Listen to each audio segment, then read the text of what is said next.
তাহিরপুর টাঙ্গুয়ার হাওরে পর্যটনের আড়ালে পরিবেশ বিপর্যয়, নীলাদ্রি এলাকায় ময়লা আবর্জনা ও কাঁচের বোতল। শফিকুল ইসলাম, তাহিরপুর, সুনামগঞ্জ। সুনামগঞ্জের তাহিরপুরের টাঙ্গুয়ার হাওর ও নীলাদ্রি লেক এলাকায় পর্যটনের চাপ বাড়ার সঙ্গে সঙ্গে পরিবেশ দূষণ ও কৃষিজমির ক্ষতির অভিযোগও বাড়ছে। বিশেষ করে নীলাদ্রি লেক এলাকায় রাত যাপনকারী পর্যটকদের ফেলে যাওয়া ময়লা আবর্জনা, প্লাস্টিক ও বিভিন্ন ধরনের কাঁচের বোতল ছড়িয়ে ছিটিয়ে থাকায় স্থানীয় পরিবেশ ও কৃষকদের মধ্যে উদ্বেগ দেখা দিয়েছে।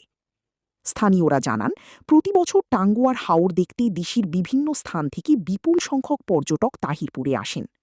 অনেক পর্যটক হাওরে নৌভ্রমণের পাশাপাশি নীলাদ্রি লেক এলাকায় রাত যাপন করেন। পর্যটকদের উপস্থিতিতে স্থানীয় অর্থনীতি ও পর্যটন ব্যবসা কিছুটা গতিশীল হলেও পরিকল্পিত বর্জ্য ব্যবস্থাপনা ও পরিবেশ সংরক্ষণের যথাযথ ব্যবস্থা না থাকায় এর বিরূপ প্রভাব পড়ছে আশপাশের পরিবেশে। স্থানীয়দের অভিযোগ, পর্যটকদের একটি অংশ নৌযান ও পর্যটন স্পটগুলোতে ব্যবহৃত প্লাস্টিকের বোতল, পলিথিন, খাবারের প্যাকেট, পানীয়র বোতল সহ বিভিন্ন ধরনের বর্জ্য যেখানে সেখানে ফেলে রেখে যান। এসব বর্জ্য বাতাস ও বৃষ্টির পানিতে ছড়িয়ে পড়ে আশপাশের কৃষিজমি ও জলাশয়ে গিয়ে পড়ছে। সবচেয়ে বেশি উদ্বেগের বিষয় হয়ে দাঁড়িয়েছে কাঁচের বোতল। স্থানীয় কৃষকদের অভিযোগ, রাত যাপনকারী পর্যটকদের ফেলে যাওয়া ভাঙা কাঁচের বোতল অনেক সময় কৃষিজমির মধ্যে পড়ে থাকে। জমিতে চাষাবাদ ও আগাছা পরিষ্কার করার সময় এসব ভাঙা বোতলের টুকরোয় কৃষকের পা, হাত সহ শরীরের বিভিন্ন অংশ আহত হচ্ছে।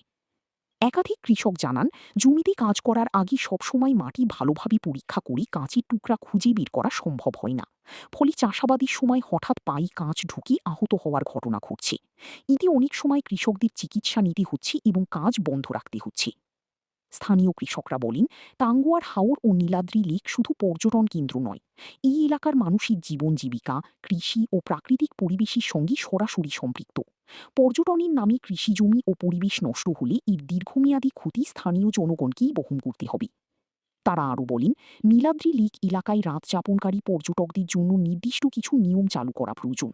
কাঁচের বোতল ও অন্যান্য ক্ষতিকর বর্জ্য যেন কৃষিজমি বা জলাশয়ে না যায় সে বিষয়ে কঠোর নজরদারি থাকতে হবে। একই সঙ্গে পর্যটন ব্যবসার সঙ্গে সংশ্লিষ্ট নৌযান ও আবাসন কর্তৃপক্ষকেও বর্জ্য ব্যবস্থাপনার দায়িত্ব নিতে হবে। স্থানীয় কৃষকদের দাবি, কৃষিজমিতে পড়ে থাকা কাঁচের বোতল ও অন্যান্য বর্জ্য দ্রুত অপসারণের ব্যবস্থা করতে হবে। পাশাপাশি পর্যটন এলাকা ও আশপাশের কৃষিজমিতে নিয়মিত পরিচ্ছন্নতা অভিযান পরিচালনা এবং বর্জ্য ফেলার জন্য পর্যাপ্ত ডাস্টবিন স্থাপন করতে হবে। স্থানীয়দের মতে, টাঙ্গুয়ার হাওর ও নীলাদ্রি লেকের সৌন্দর্য রক্ষা করতে হলে পর্যটন হবে, তবে পরিবেশ ও কৃষির ক্ষতি করে নয়। এই নীতিকে গুরুত্ব দিতে হবে। প্রশাসন, পর্যটন ব্যবসায়ী, স্থানীয় জনগণ ও পর্যটকদের সম্মিলিত উদ্যোগেই এই অঞ্চলের প্রাকৃতিক সৌন্দর্য ও কৃষিজমি রক্ষা করা সম্ভব। এ বিষয়ে সংশ্লিষ্ট প্রশাসনের দ্রুত নজরদারি ও কার্যকর পদক্ষেপের দাবি জানিয়েছেন স্থানীয় কৃষক ও পরিবেশ সচেতন মানুষ।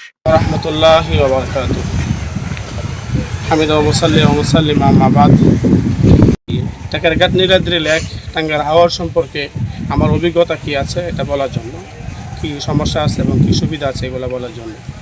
এগুলো বলতে গেলে প্রথমে বলতে হবে যে আমাদের নীলাদ্রি লেকে খুব সুন্দর পরিবেশ, বাংলাদেশের একটি উল্লেখযোগ্য স্থান এই টাঙ্গারঘাট নীলাদ্রি লেক, টাঙ্গার হাওর। এখানে কিছু সমস্যা তুলে ধরতে হয়, এইভাবে হয়ে গেছে, আমি তো দেখেছি। আর মাদকের ব্যাপারে আরেকটি ভয়াবহ যে সমস্যা হচ্ছে, এটা হলো যারা মাদক সেবন করে নৌকার ঘাটে বা হাওরে, ওরা সেবন করার পরে বোতলটাকে ভেঙে নদীতে ফেলে দেয়।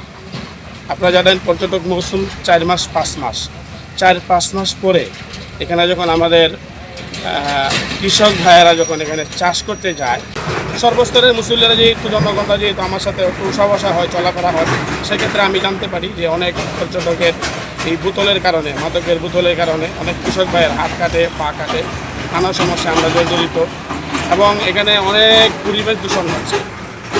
বাদ্যযন্ত্র বিকট আওয়াজে চলে, আবর্জনা পড়েছে। আমি মনে করি এখানে প্রশাসনিকভাবে 2জন লোক দেওয়ার দরকার।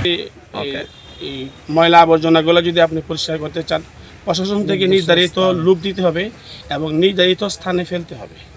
আমরা চাই পর্যটক আসুক, মুক্ত চাই আমরা, এবং পরিবেশ দূষণ মুক্ত চাই। এখানে পর্যটক যারা আসে তারা মাদক নিয়ে বিভিন্ন ধরনের করে, মাদকের উৎপাদ খুব বেশি। এখানে যে সুখারে না বোতলের কারণে বোতল ভাঙ্গা, বিভিন্ন ধরনের পা কাটতে যা, বিভিন্ন ধরনের অনেক সমস্যা মাদকের বিষয়ে।